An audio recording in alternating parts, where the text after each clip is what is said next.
Good morning students, how are you all? I hope you all are fine. In this video, we are going to learn chapter number 4, that is Rajput age. Same chapter we had already discussed, but that was part 1. Now in this video, we are going to learn the next topic. In the previous video, we had discussed about the dynasties which were ruled on North India. And in that we had discussed about Harshvardhan, Yashovarman, Parma dynasty. Then we had discussed about Pala dynasty and even Gohil, Sisodia Rajput and all that thing we had discussed. So that was a part of North India. Now today in this video we are going to learn the next topic, okay, that is South India, because we had already discussed that the kingdom of medieval period were divided into two main parts, okay, North India and South India. So we had already completed North India. So now without wasting time we will start South India. So during the Rajput era, many big and small states were established in South India.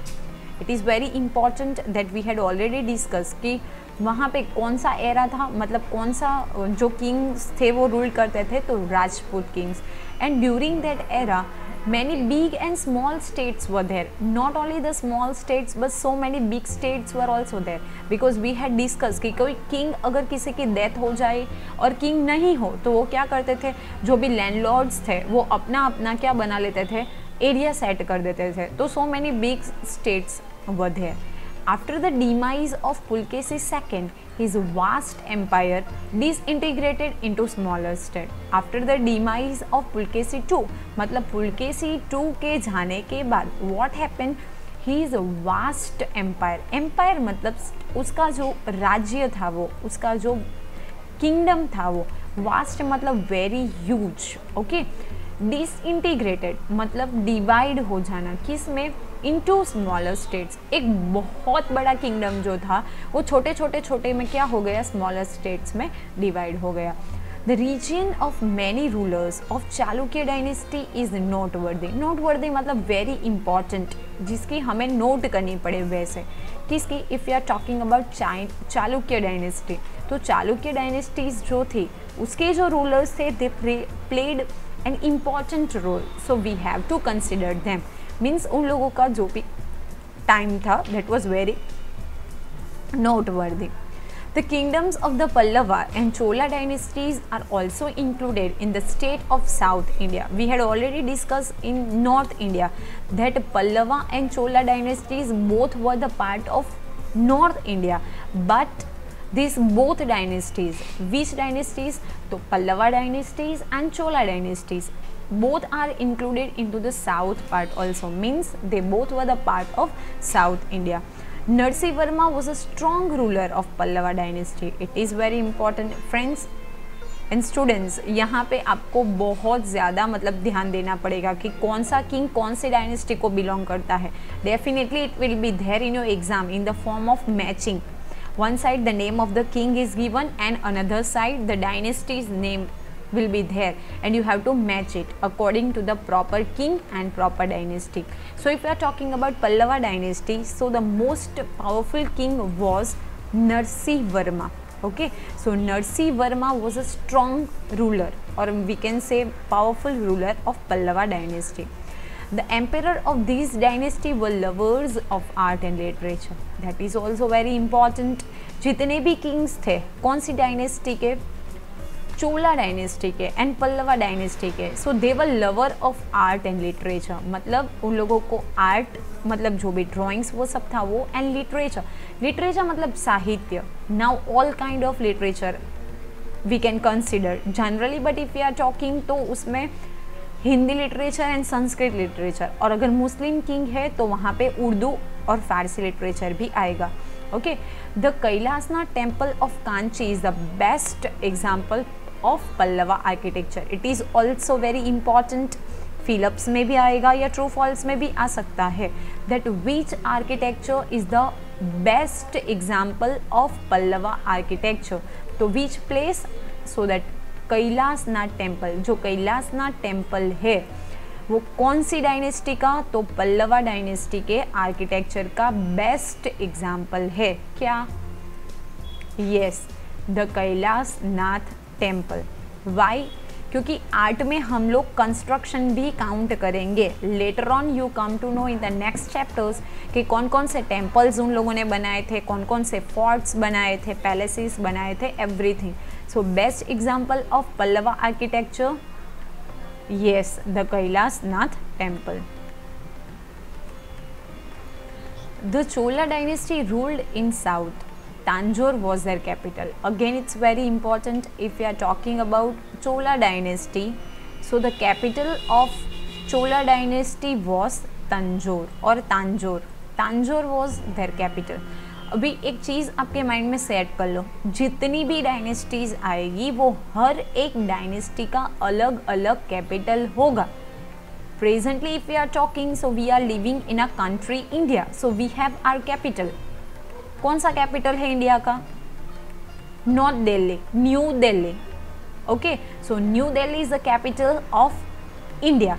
If you are talking about the state of Gujarat, तो गुजरात का भी capital है। Which is the capital of Gujarat? Yes, Gandhinagar is the capital of Gujarat. So in that time also particular dynasty king had set their own capital, and if we are talking about Chola dynasty, so उन लोगों का capital कौन था? तांजोर था। And Tanjore कोई king का name नहीं है, वो क्या है? एक प्लेस का नेम है।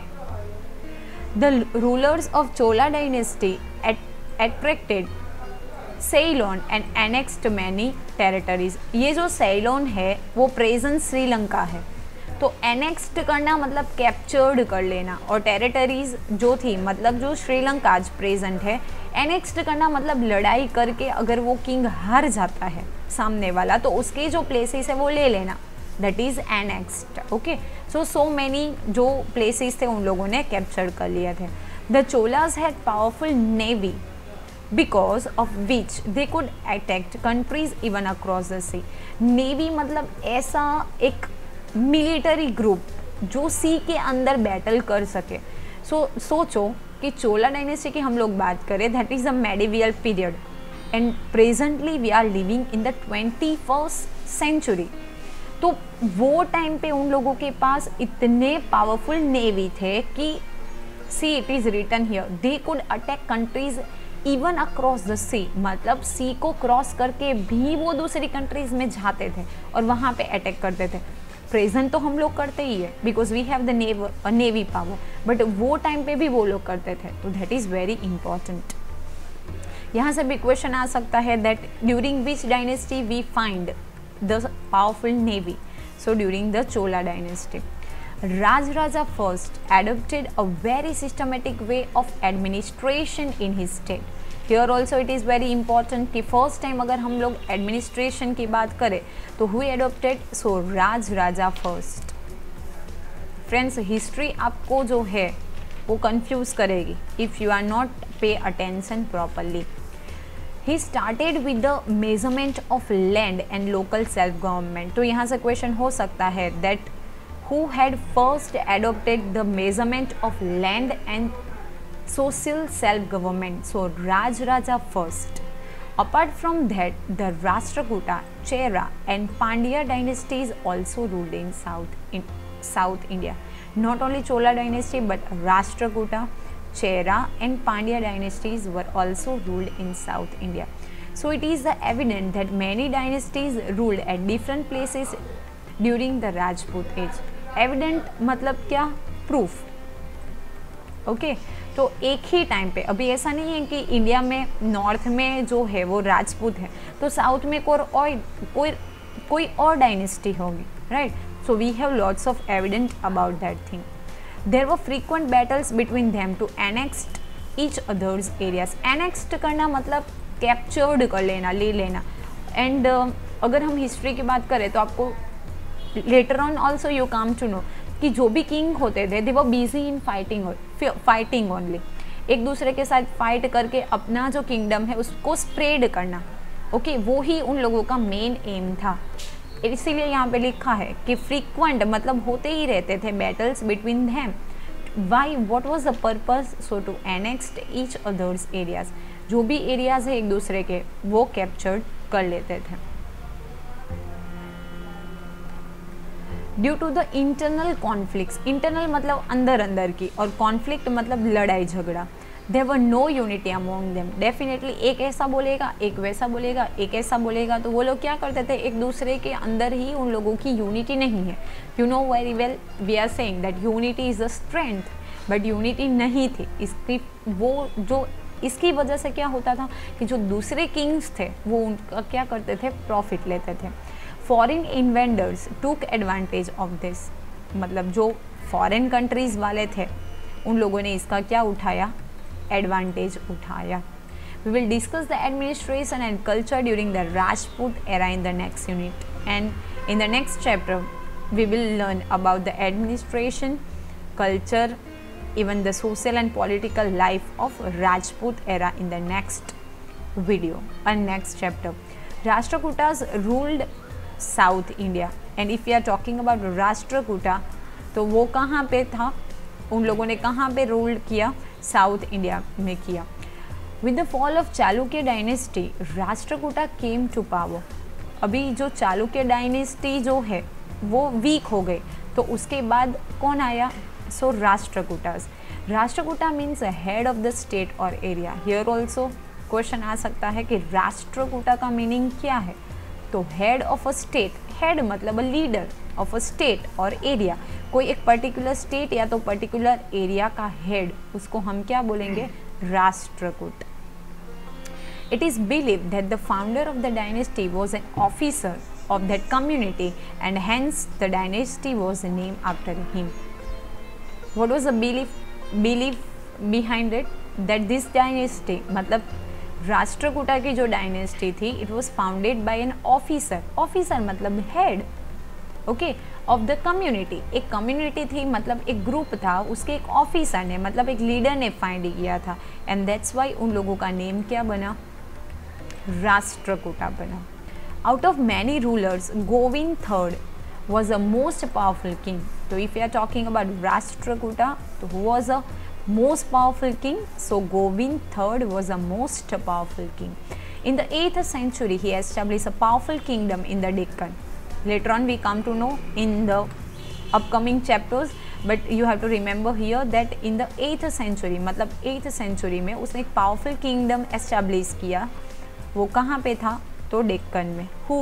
So Govind III, and he was considered as the powerful ruler of Rashtrakuta dynasty. The Pandyas also ruled over South India. तो पांड्याज की जो डायनेस्टी थी उन लोगों ने भी साउथ इंडिया पे क्या किया था, रूल किया था। The Pandya dynasty is believe to be very ancient. Ancient मतलब टू ओल्ड, बहुत पुरानी है, ऐसी डायनेस्टी पांड्या डायनेस्टी को माना जाता है। Now it is very important, most important, Megasthenes the Greek traveller notes that females used to rule in this community. कौन सी कम्युनिटी में, तो पांड्या कम्युनिटी में। और यहाँ से आपको अपकमिंग चैप्टर्स में भी बहुत सारे ट्रैवलर्स के नेम आएंगे, तो वो कौन से कंट्री को बिलोंग करते हैं वो सब आपको याद रखना है। लाइक ह्यूएन सांग की हम लोग बात करें तो वो चीन को बिलोंग करते थे। तो यहाँ पे मेगास्थनीज, देखो यहाँ पे स्पेलिंग भी थोड़ी टफ है, मेगास्थनीज, और वो कौन से कंट्री का ट्रैवलर था, तो ग्रीक ट्रैवलर था। और उसने नोट्स की, क्या नोट्स की है, तो female used to rule in the community, मतलब फीमेल यूज तो थी, मतलब वो करती थी, रूल करती थी। नाउ ये जो ट्रैवलर्स फॉरेन कंट्रीज से आए थे उन लोगों की जो नोट्स है, वो नोट्स के यूज से हमें पता चलेगा, ओके, वो हिस्ट्री में it plays a very important role. The inscriptions मतलब जो पुराने ज़माने की जो भी इंफॉर्मेशन है वो जहाँ पे रखी है वो। So the emperor of Ashoka also contain references to the Pandyas. जो एम्पेरर अशोक की इंस्क्रिप्शंस है उससे भी हमें पांड्यास की इंफॉर्मेशन मिलेगी। The Pandyas rule in present day Madurai and Tirunelveli in Tamil Nadu. वो कहाँ पे, प्रेजेंट के जो मदुराई है वहाँ पे वो लोग क्या करते थे, रूल करते थे। कौन, तो Pandyas. Cheras ruled over South India. Chera is now known as Kerala. अभी का प्रेजेंट केरला है, वो पहले कौन सा पार्ट था, तो चेरा का पार्ट था। In ancient time Kerala was a part of Tamil state. फिर उससे क्या हुआ, सेपरेट हुआ। So earlier it was a part of which state, Tamil state. Later on Kerala और Malayalam state separated. Then after Tamil से वो क्या हुए, केरला और Malayalam both state get separated. Keralaputra राज्य is mention in the inscription of Ashoka. जो अशोका के इंस्क्रिप्शंस थे, मतलब अशोका के जितने भी जहाँ से हमें इंफॉर्मेशन मिलती है उसमें केपालपुत्र राज्य का क्या है वहाँ पे नोट है। Athan second was the first strong ruler of this dynasty. Chera Setung one was the powerful ruler of this dynasty. तो here also you have to remember Setung one, that was he was powerful ruler of this dynasty. Then after pride of Rajput rulers, pride मतलब एक अभिमान होना, गर्व होना, okay. Rajput वर very brave, वो क्या थे, बहुत ज़्यादा ब्रेव थे। जैसे आपने सुना ही होगा पृथ्वीराज चौहान, वो सारे जो है अपने साथ सीरियल्स भी देखी होगी। So they were very brave. They felt proud to give their lives for their country. It is very important. वो लोग ऐसा नहीं देखते थे कि हम मर जाएंगे। No, they give up their lives. Give up मतलब दे देना, उन लोगों का जीवन दे देते थे। Why? For their country. अपनी कंट्री को बचाने के लिए, अपने स्टेट को बचाने के लिए, ओके, अपने किंगडम को बचाने के लिए even they give up their lives. So that is a pride, proud moment. To die but never fear. मर जाना पर डरना नहीं। To protect those who seek refuge. Refuge मतलब एक प्लेस से दूसरे प्लेस पे सेटल होने वाले। To speak the truth, always speak the truth and fight for truth. और सत्य के लिए लड़ना were the special traits. It's very important that right the special traits of Rajputs. So to die but never fear, to protect those who were sick and refuge, to speak the truth and fight for the truth मतलब हमेशा क्या बोलना, always truth बोलना, सत्य बोलना, सच बोलना और सच के लिए लड़ना। वो उन लोगों की स्पेशल क्या थी, कैरेक्टरिस्टिक्स थी और वी कैन से स्पेशलाइजेशन था। राजपूत वुमन, उन लोगों को क्या बोला जाता है, Rajputani, were known for their chastity and fearlessness. वो लेडी होके भी वो राजपूत वीमेन वो क्या थे, एकदम फियरलेसनेस थी, मतलब they were not feared from anything, वो कभी किसी से नहीं डरते थे। They send their husbands, son and brothers to the battle field मतलब लड़ाई करने के लिए विथ स्माइलिंग फेस। वो क्या करती थी, जो राजपूत वुमन थी मतलब राजपूतानी, वो स्माइलिंग फेस के साथ अपने जो हस्बैंड्स थे, सन थे, ब्रदर्स थे, उन लोगों को बैटल फील्ड में मतलब लड़ाई करने के लिए भेजते थे। They were so brave that if need be they would fight on the battle field and sometimes if it is required, तो एज अ लेडी मतलब वो राजपूतानी जो भी थी वुमन, वो भी फाइट करने के लिए रेडी रहती थी। They preferred jauhar means to be burn alive if their husbands were defeated और attend martyrdom in the war. Now what happened कि ड्यूरिंग द वॉर अगर उन लोगों के हस्बैंड की डेथ हो जाती थी तो वो क्या करती थी, जोहार। जोहार करना मतलब टू बर्न अलाइव। जैसा आपने सुना होगा कि अपने हस्बैंड की डेथ हो गई तो वो जलती हुई चीता पे क्या करते थे, खुद जल जाती थी। फिर वो धीरे धीरे धीरे हम लोग जब इंडिया की हिस्ट्री पढ़ेंगे तो वी कम टू नो सती, तो बाद में हम लोग पार्ट 2 में पढ़ेंगे, ओके। तो वो क्या प्रीफर्ड करती थी, जोहार। और मार्टरडम मतलब शहीद हो जाना। अपने हस्बैंड अगर शहीद हो जाते थे वॉर में तो वो क्या करते थे, वो क्या करती थी, अभी हस्बैंड तो है नहीं तो वो खुद जी के क्या फ़ायदा, तो वो क्या करती थी, जोहार करती थी। और जोहार करना मतलब टू बर्न अलाइव, अलाइव मतलब जिंदा होके जल जाना। The heroic stories मतलब brave stories of the Rajput age were engraved in the golden letters in the history of India. Engraved होना मतलब, grave होना मतलब तो वैसे हम बोले तो ज़मीन के अंदर जो हम लोग वो करते हैं वो that is engraved, but here कि आज भी हिस्ट्री में जो राजपूत एज है वो क्या है, गोल्डन लेटर्स में लिखी गई। ऐसा नहीं गोल्डन लेटर्स में लिखना मतलब गोल्ड से लिखना, but still we are remembering, आज भी हम लोग उन लोगों को क्या करते हैं, याद करते हैं। दैट मीन्स कि वो आज भी हमारी हिस्ट्री में क्या है, एज इट इज़ है। So this is a chapter Rajput age. जिसने फर्स्ट वीडियो नहीं देखा हो so please watch that video, okay. And I hope chapter number 4 is clear to you, but still if you have any doubt then you can write in comment box, so I will try to solve your problem. and thank you for watching this video and have a good day. Thank you.